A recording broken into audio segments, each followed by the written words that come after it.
Not having money is miserable, and I have been there.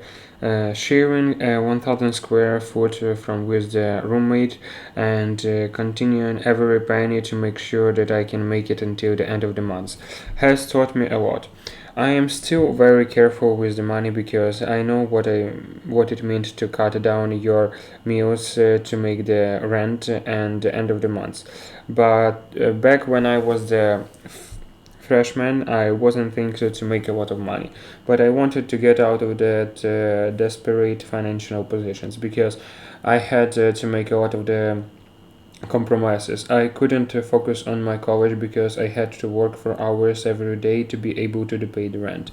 So my only hope was once I graduated, I will have to require skills to find a job that will provide me with the comfort of the free time. I will use that time to develop the businesses or skills that will future increase my incomes. It seems like the reasonable plan. However, it wasn't long enough that I realized it wasn't as good as I thought because I wasn't really ready to wait a few years to graduate and then figure out what to do. So I decided to try everything I could. I tried to start an online business, got into the real estate, joined the little startups, and after years of the commitment and hard work, I made it.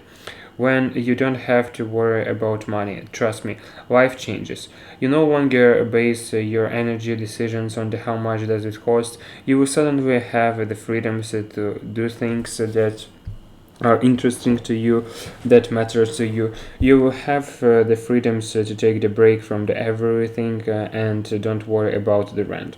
You don't have to be the billionaire to do that. It takes the far less than that. So in this video, I wanted to share with you some basic steps to achieve financial freedoms if you are just starting out or still in the way to do that. Number one, stay cash flow positive. How good are you in the managing your comfort cash flow is eventually what determines how financially successful you are going to be.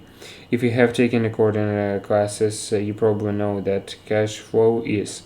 But in college, they teach you that business have cash flow. However, in the life, we deal with the same problem. We have to manage the inflow and outflow of cash. To keep your businesses healthy, you have to make sure that there is more money coming in that going out, or at least the amount of the money levels the business is equal to the amount that it receives. It doesn't matter how much debts or expenses the business has. Long as it generates more cash than it loses, it's a good business. Personal finance works exactly the same way. It doesn't matter how much debts you have, mortgage, student loans, car loans, as long as you are cash flow positive, don't take unnecessary responsibilities.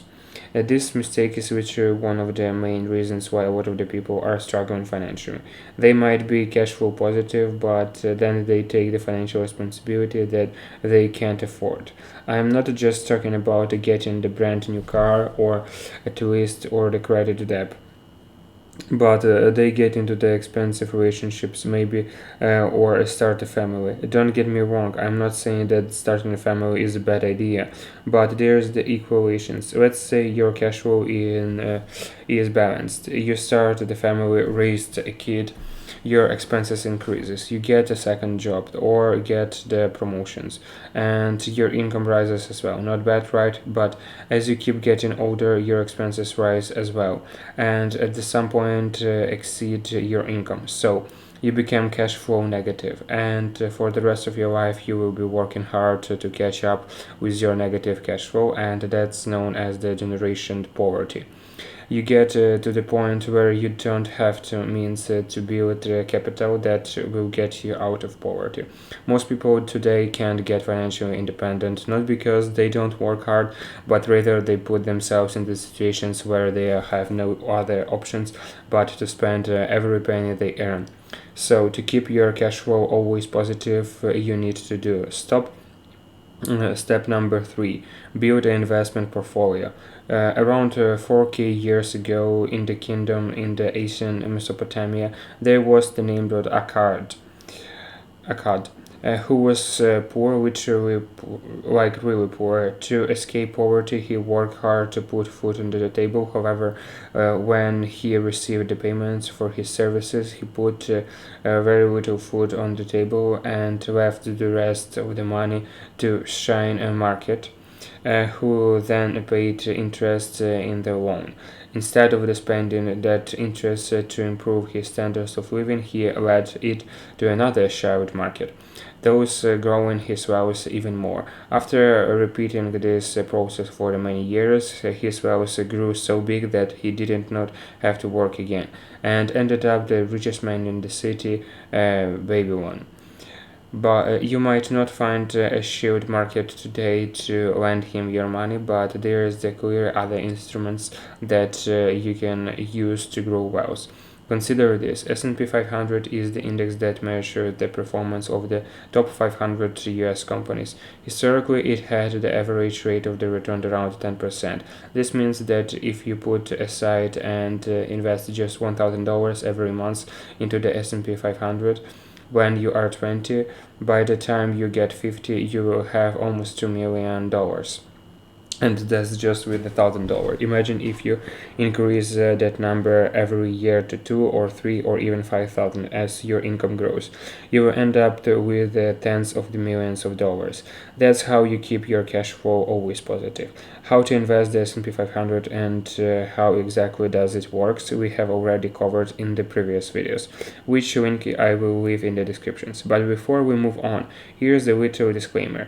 We are not financial advisors, and anything we say on this channel should be taken as financial advice. You should do your own research before making any investments. Be liquid. Don't go out to throw all of your money into the stocks market, because investing isn't as sunshine and rainbows.